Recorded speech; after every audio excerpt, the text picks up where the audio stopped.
Hi, my name's Gillian Coutts and I head up an organisation here in Australia which is part of a global organisation, the Potential Project, which delivers corporate-based mindfulness training to leaders and teams across the world. We work with organisations like Accenture, Microsoft, McKinsey's and other banks, Herbert Smith Hills here in Australia, other law firms. And what we are all about is really developing calm, clear, collaborative minds that are able to really effectively navigate the challenges of the 21st century in leadership and in performance. And I've been asked to talk to you a little bit about what mindful leadership means to me. And as we'll find when we meet together on the 31st, that there's a number of different definitions and opinions about this, but there's a story that probably best encapsulates for me what mindful leadership is all about.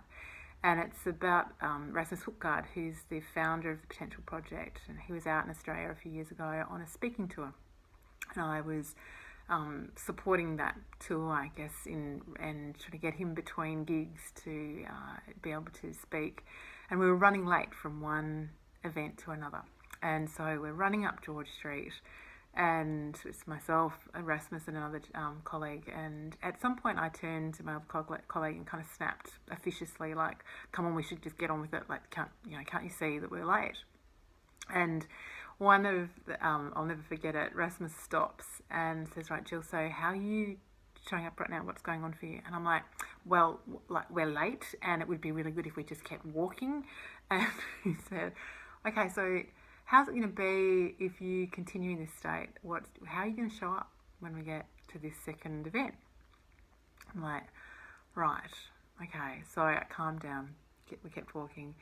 But what was really interesting for me as I reflected on that was I was so used to being in leadership. So my role prior to that had been head of sales and operations within a manufacturing firm. And if you weren't stressed when things weren't going well or demonstrating concern, then you weren't on top of it. And I was used to working with leaders that needed you to look like you were stressed about it so that they could relax and let go.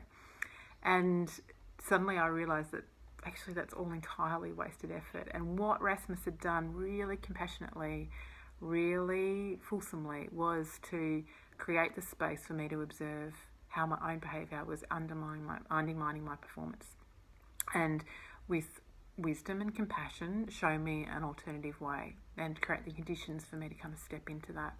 And I think that for me, at the heart of it, is what mindful leaders are able to do, that they offer that wise, compassionate lens that enables you to step into your greatest potential. So I look forward to speaking with you more about this when we meet together on the 31st of May. Cheers.